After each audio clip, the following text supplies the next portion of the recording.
And Gene, the festival had the world premiere last week of One Flew Over the Cuckoo's Nest, which just had the audience tearing up the seats with joy. Yeah, and also I think tearing up a little my enjoyment of the film. They were applauding even during the credits. As Jack Nicholson's name came on the screen for the credits, the place went wild. Same thing for the director, Milos Forman. They even applauded the cinematographer. Yeah, there were two of them, too. Yeah. And the film is based on Ken Kesey's 1962 novel about a guy who was taken from a work farm over to a mental institution to be tested to see if he's faking it or not, to see if he's mentally ill also. And the film stars Jack Nicholson as that mental patient, and it's another aggressive, enthusiastic role for Nicholson. Some people, especially the people at United Artists who are trying to sell tickets to you, are putting out the theory that this may be Nicholson's 5th Academy Award nomination in 6 years. It certainly is the case that it's often been bridesmaid but never a bride for Nicholson. He's been nominated again and again. He makes that trek out to the Santa Monica Boulevard or the Dorothy Chandler Pavilion every year, and he never wins anything.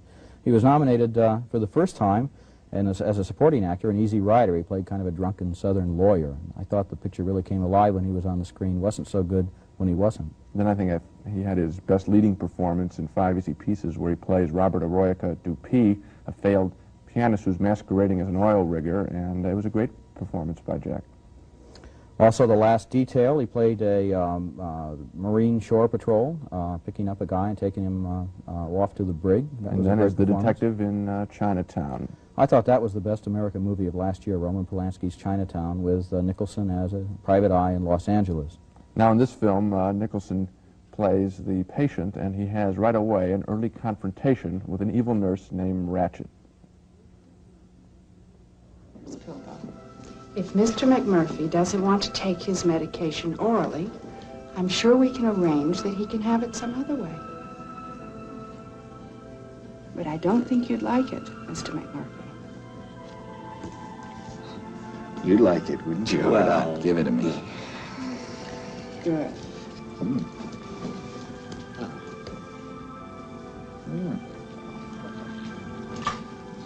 Very good. Yummy.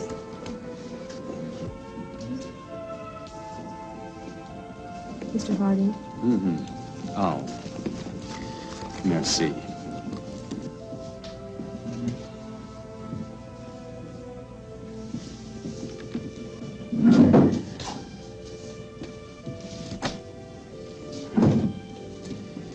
Tell me, lover boy, why didn't you tell her to go?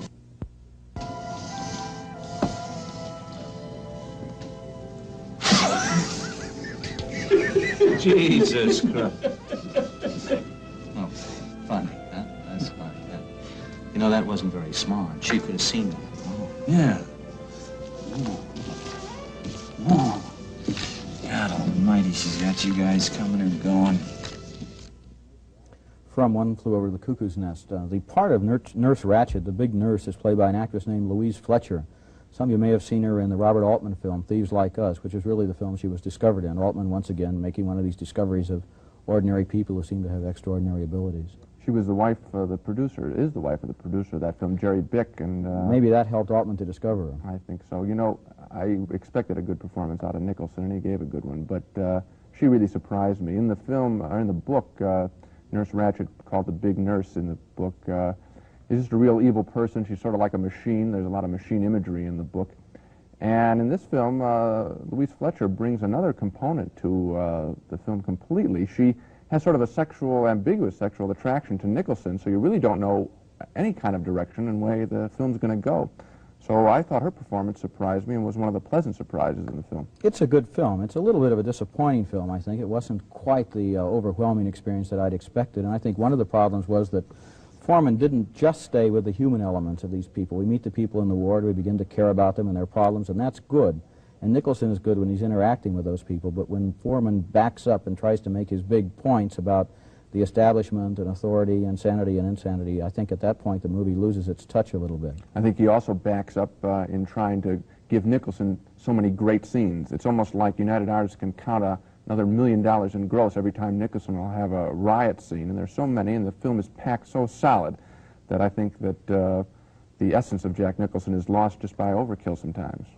All the same, the audience did love it, as we mentioned, at the film festival, and it loved it for scenes like this one. Nicholson has all the guys out playing basketball, including about a 30-ish Indian chief who hasn't spoken in 12 years. He's allegedly a deaf mute. And as we can see in this clip, the chief is not exactly a natural athlete. Hands up, here. Up. Raise your hands up. Up. That's it. That's it. Up. All the way up. All the way up. That's a baby. All right. Huh? Okay, now jump up in the air and put it in the basket, Chief. Jump up and dunk it in. Jump up in the air and stuff that in there, Chief. Take a rest, Chief. Just stay right there. Take a rest. I'll be right back. Oh, Mancini, come here a minute. You're looking all right. Get right over here for a second. Now, just stand right there. Just get down a little bit. All right, stand up. Stand up. Go ahead. That's a baby. All right, you got her. All right, now over there. Wait. Hit me, Chief. I got the moves. I got them, Chief. All right, hold it right there. Give me the ball. Give me the ball. That's it. Thank you, Chief. Now, hold it right there. Now, take the ball. You jump up and put it in the basket. See what I mean? Just put it. Mancini, hold still. All right, Chief. Here, take the ball. Now, jump up and put her in the basket, Chief. Ah! Jump up and put her in the basket. Not you, Mancini. Raise up, Mancini. Where are you going? Where? No. Fast break. Defense. Get back. Back. Yeah. Come on, Mancini. Where the f going at? General, get this man around here. That's it. Back. Over to Chief. Fast break. Fast break. Hit me, Chief. Hit me, baby. Later on in the film, the chief really does get into basketball, and when he really starts to play, that's one of the great moments, really. The audience really loved it. So did I. You know, we've been talking sort of negatively about the film. I think that's maybe because we have such great expectations for Nicholson. He's my favorite actor. Milos Forman is a distinguished director, a very subtle one, and in this film there's a little bit of heavy hand being laid on. And so when we have high expectations, sometimes we're really rough on the films that we like, and the films that we don't really expect anything from, we're a little bit easy on. We shouldn't allow it to be lost in our discussion that we do think it's a good film, basically. Yeah, and one worth seeing. It's playing right now, I guess, at the Esquire Theater, and it's going to be there for a long time. It's going to be a very popular film.